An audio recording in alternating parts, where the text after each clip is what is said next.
Pourquoi? Parce que, on va se rendre compte que la taille n'est pas bonne. Donc, il faut que la taille soit plus importante. Donc, on va utiliser des produits pour le faire. Et malheureusement, il y a beaucoup de produits disponibles, très dangereux. Parce que Linda l'a dit, le pénis, c'est le sang qui met le pénis en érection. Il n'y a pas un bois dans le pénis qui se lève et puis se baisse. Ça veut dire que c'est du sang qui arrive dans le pénis pour que le pénis soit en érection. Ça veut dire que si vous prenez un produit qui augmente la quantité de sang qui arrive au pénis et qui maintient cette quantité de sang-là dans le pénis pendant longtemps, ça aura une influence négative sur beaucoup d'autres organes qui, eux, sont plus importants. Parce qu'en fait, la fonction sexuelle n'est pas indispensable. Moi, j'ai déjà reçu beaucoup de patients dont on a amputé le pénis. Ils ne sont pas morts. Moi, j'ai reçu un patient une fois à l'hôpital central de Yaoundé. Sa femme avait coupé son pénis avec les dents. Oui. C'est juste que je ne peux pas vous montrer l'image, c'est assez choquant. Oui, elle avait coupé son pénis avec ses dents. Et puis, voilà, finalement, on a fait le pansement. On lui a dit de toutes les manières, c'est pas grave, non? Ce n'est qu'un pénis. Il sait que tu as des projets, tu as beaucoup de choses que tu peux réaliser. Si on t'enlève le pénis, ça fait quoi? Chaque jour, tu dis sur Internet que tu veux entreprendre, non?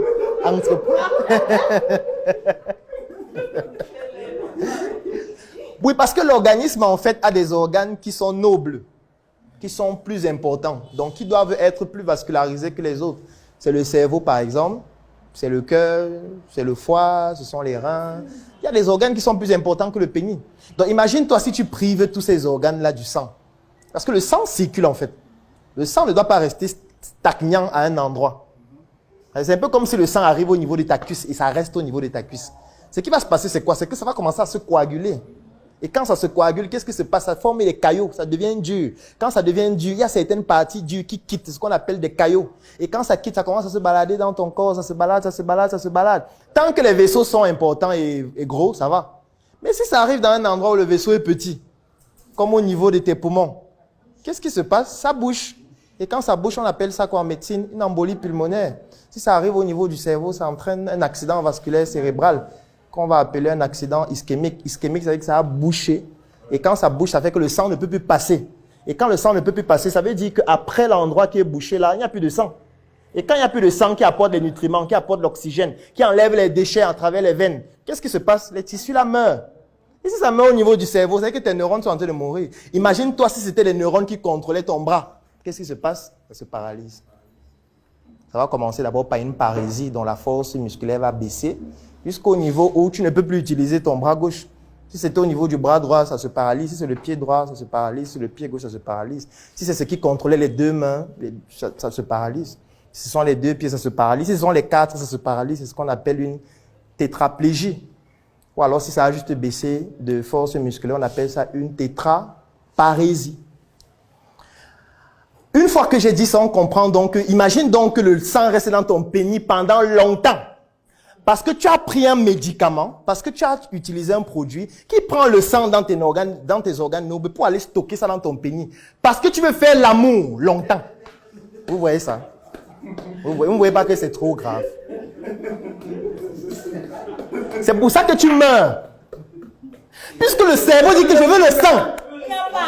Le médicament là dit que attends d'abord, il n'a pas fini de faire l'amour. Laisse-le finir. J'ai dit que c'est 2 heures. C'est 2 heures d'amour.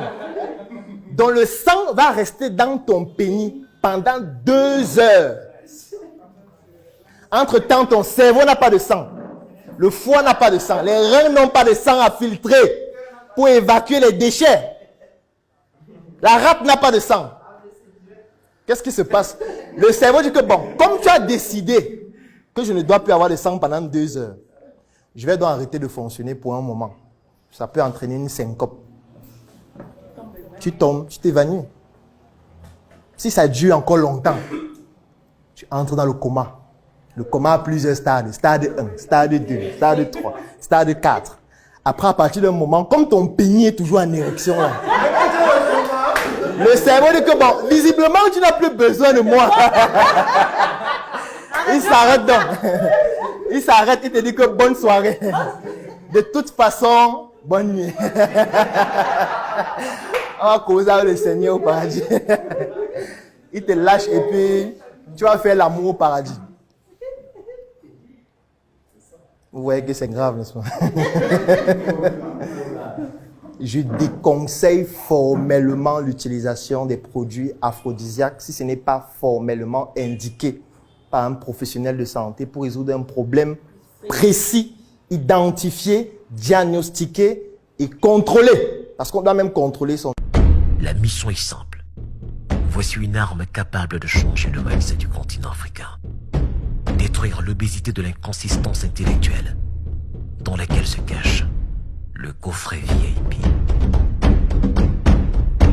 Il possède une arme contenant 200 heures de formation et 8 ans d'expérience entrepreneuriale. Recevez le pouvoir de devenir une meilleure version de vous-même. Armez-vous de cette clé pour une réussite entrepreneuriale.